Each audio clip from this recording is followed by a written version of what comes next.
छोटे वृक्षों का, जिनको बोनसाई हम कहते हैं, अपने ड्राइंग रूम में रखने का फैशन सा बन गया है।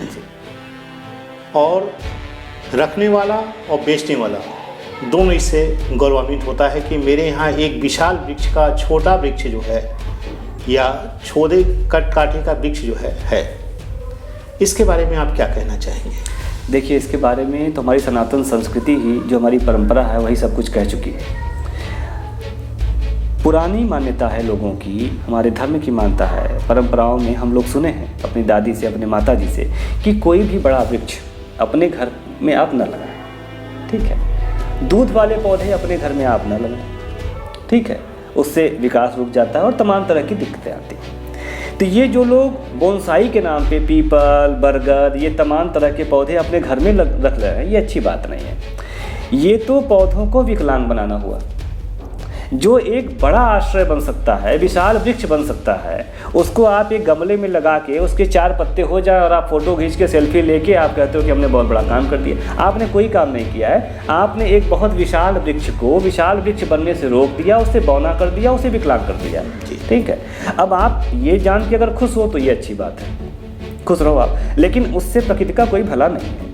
दूसरी बात ये है कि ये जो लोग व्यापार कर रहे हैं इसका, बोनसाई का, क्योंकि बोनसाई जो शब्द है वो जापान से आया है। तो जापान एक छोटा देश है, वहाँ पे ज़मीन कम है, और जहाँ ज़मीन कम होती है वहाँ पे उनकी मजबूरी होती है कि वो गमले में ही सारे पेड़ पौधे उगा के रखें और अपनी एक छोटी सी बागवानी बनाएं।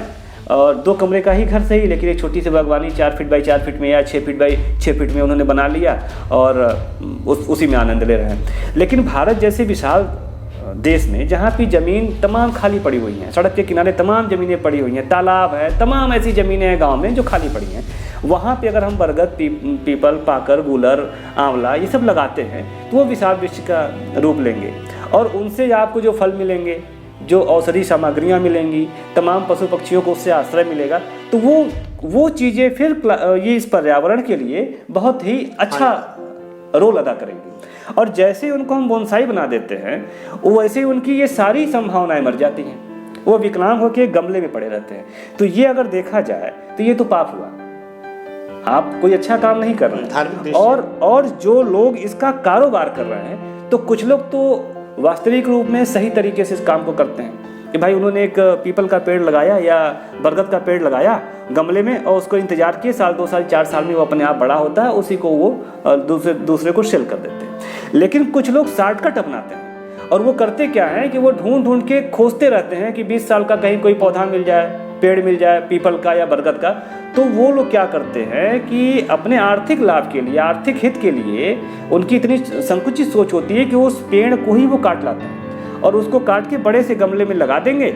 और जब कोई जाता है उनके नर्सरी पे तो कहते हैं कि देखिए ये 20 साल का बरगद है, ये 20 साल का जो है पीपल है और ये इसकी कीमत 10,000 है, 20,000 है, 50,000 है करके बोनसाई वो बेचते हैं। जबकि वो इस काम को शॉर्टकट में करना चाहते हैं और जो पेड़ ऑलरेडी लगे हुए हैं ज़मीनों में उसको काट के ले आते हैं, गमले में लगा देते हैं। तो ये जो परंपरा चल निकली है, अगर हम बोनसाई को स्वीकार करेंगे तो जो भी कुछ पेड़ पौधे अभी जीवित हैं, जो बढ़ सकते हैं, जो बहुत बड़ा आकार ले सकते हैं, उनको भी ये भाई साहब लोग काट लाएंगे और ऐसे ही गमलों में लगा देंगे। तो मेरा तो मानना है कि बोनसाई का ये जो कारोबार है, ठीक है, इसके लिए एक आवाज़ उठाने की ज़रूरत है कि जो लोग सही तरीके से इस काम को कर रहे हैं वो करें। और जो लोग 20 साल 30 साल 50 साल का पौधा कह के आपको बेच रहे हैं गमले में, उनके बारे में आप पता करिए। अगर वो इस तरीके का कोई काम कर रहे हैं तो उनका पूरा खंगालिए कि ये कहाँ से पेड़ पौधे ला रहे हैं। वो बहुत दूर दूर से बताते हैं कि कलकत्ता से ला रहे हैं, बम्बई से ला रहे हैं, थाईलैंड से मंगाए हैं।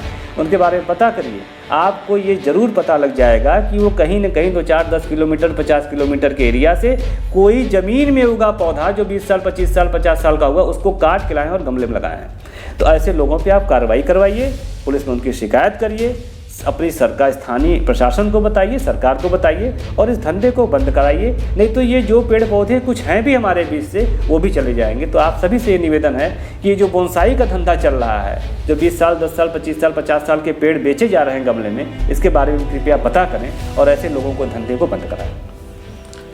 अभी उत्सव ट्रस्ट के माध्यम से एक पुष्प पेड़ पौधों की प्रदर्शनी का आयोजन कराया गया था विश्व पर्यावरण दिवस के अवसर पर।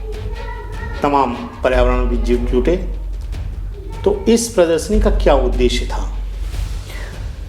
जी, तो इस प्रदर्शनी का सबसे जो बड़ा उद्देश्य ये था कि जैसा कि मैं शुरू से कह रहा हूँ कि हमारी जो सनातन परंपराएं थी उसी को हम लोग उसी का आगे बढ़ाना है हमें। और उसमें जैसे कि नक्षत्र हैं तो 27 नक्षत्र हैं, तो हर नक्षत्र का एक पौधा होता है। 12 राशियां हैं, हर राशि के लिए कुछ पौधे हैं। 9 ग्रह हैं, हर ग्रह के लिए अपना एक पौधा है। उसी तरह पंचवटी वाटिका है, धन्वंतरी वाटिका है। तो हम ये चाहते थे, हम लोग ट्रस्ट के माध्यम से ये चाहते थे कि ये जो पौधे विलुप्त हो रहे हैं या ये जो ज्ञान विलुप्त हो रहा है इसको लोगों के बीच में लाया जाए और उनको बताया जाए कि ज्योतिष शास्त्र में पौधों का भी उतना ही महत्व है जितना रत्नों का है या और तमाम चीज़ों का है। तो अगर आप अपने ग्रह नक्षत्र के हिसाब से आप अगर पौधे लगाते हैं और उनकी पूजा करते हैं या उनको जल देते हैं या उनकी सेवा करते हैं तो आपके ग्रह शांति में वो अपना रोल अदा करेंगे। तो इस चीज़ को उनको बताना था। इसी बहाने, किसी भी बहाने, चाहे वो ग्रह शांति के लिए हो, चाहे वो नक्षत्रों के लिए हो, चाहे वो राशियों के लिए हो, कम से कम इसी बहाने पेड़ पौधे लगेंगे, वो अपना आकार लेंगे, पर्यावरण में को प्रदूषित होने से वो बचाएंगे, अपना रोल अदा करेंगे और मानव जीवन सहित इस धरती पर रह रहे समस्त जीवों का वो कल्याण करेंगे। और पौधों से ज़्यादा कल्याणकारी, वृक्षों से ज़्यादा कल्याणकारी इस धरती पे और कुछ भी नहीं है। जिस पे हम खड़े हैं वो हमारी धरती माँ है और उस पे जो वृक्ष उगे हैं वो भी हमारे पूज्य देव हैं। हम लोग संकल्प लें कि हम लोग उनको बचाएंगे, उनको सुरक्षित रखेंगे और उनके आश्रय में, उनकी छांव में अपने जीवन को रखेंगे ताकि हम लोग तमाम मुसीबतों और कठिनाइयों से बच सकें और मानव जीवन सहित तमाम जो अन्य जीवन है वो पुष्पित प्रज्वलित हो सके, सब सुरक्षित रहें, सब स्वस्थ रहें। एक आखिरी सवाल कि आपका ट्रस्ट गरीब आदिवासियों के वस्त्रों की भी व्यवस्था करता है, तो ये आप कैसे करते हैं? इसके लिए जो हमारा ट्रस्ट परिवार है, तो हमारा जो संगठन काम करता है, हम लोगों से घर घर जाके निवेदन करते हैं, व्हाट्सएप के माध्यम से, फेसबुक के माध्यम से हम लोग मैसेज पास करते हैं कि तमाम घरों में अलमारियां हैं। जो सक्षम लोग हैं, संपन्न लोग हैं, उनके घरों में अलमारियां हैं, अलमारियों में वार्डरोब है, वार्डरोब में कपड़े भरे हैं। तमाम ऐसे कपड़े हैं जो या तो फैशन के हिसाब से उनके लायक नहीं रहे या तो वो पहन के उब चुके हैं लेकिन दूसरे के पहनने के काम आ सकता है। तो हम लोग उनसे निवेदन करते हैं ट्रस्ट के माध्यम से कि आप अपने वार्डरोब को खाली करें और आप नए कपड़ों को ला के भरें और जो पुराने कपड़े हैं जो बेवजह से रखे हुए हैं उसको आप निकालें, धुल के प्रेस करके ट्रस्ट परिवार को सौंप दें और ट्रस्ट परिवार उसको इकट्ठा करके उन कपड़ों की छटनी करता है। बच्चों के कपड़े अलग करता है, बड़ों के कपड़े अलग, बड़ों के कपड़े में महिला पुरुष के कपड़े अलग हो जाते हैं। जो बच्चे लड़के लड़कियां हैं उनका हम लोग अलग कर लेते हैं और कार्टून में उनको पैक करते हैं। और ये सब चीज़ें करने के बाद हम लोग फिर आदिवासी एरिया में जाते हैं, दुरूह क्षेत्रों में, जो कि वो हम लोग तक पहुंच नहीं पाते। काफ़ी दुरूह एरिया है, यहाँ पे दुरूह क्षेत्र है, जैसे म्योरपुर का एरिया हुआ, दुद्धी का एरिया हुआ, जुगैल की जो ग्राम सभा है वो 50 किलोमीटर के दायरे में है। तो वो लोग यहाँ तक पहुँचने में काफ़ी खर्च करना पड़ता है, काफ़ी समय और संसाधन लगते हैं उनके। तो हम लोग वैसी जगहों पे जाते हैं जहाँ के लोग हम तक नहीं आ पाते और जाके इन कपड़ों को बाकायदे लगा के अलग अलग चारपाई पे या जो भी चीज़ें हमको वहाँ मिल जाती है लगा के और लोगों से निवेदन करते हैं कि आप अपने हिसाब से, अपने नाप के हिसाब से आप छांट लो और इसको ले लो। तो वो लोग सहर्ष इसको स्वीकार कर लेते हैं। तो आपकी छोटी सी मदद, जो कि आपके लिए लगता है कि आपने बहुत छोटी सी मदद की है, लेकिन ये किसी के लिए बहुत बड़े काम की चीज़ है।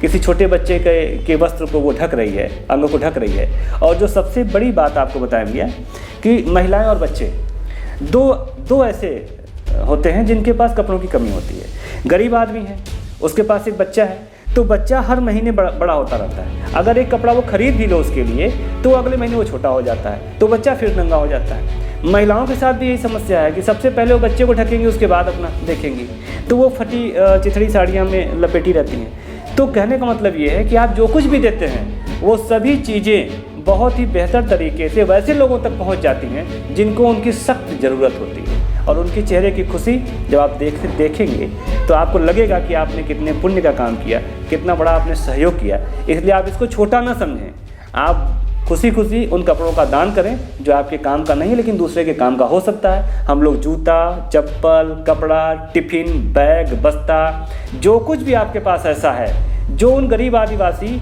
या गरीब लोगों के काम आ सकता है, हम सब वो चीज़ें अपने पास लेते हैं, सहर्ष स्वीकार करते हैं और उनको ले जाकर उन तक पहुँचाते हैं। तो आप सबसे निवेदन है कि हमारे इस काम में आप सब सहयोग करें। धन्यवाद आशीष जी, आज आपने हमारे दर्शकों को बहुत अच्छी जानकारी दिया और मुझे आशा और विश्वास है कि हमारे कार्यक्रम को देखने वाले लोग आपके ट्रस्ट के द्वारा किए गए कार्यों में सहयोग भी करेंगे और उसका लाभ भी उठाएंगे।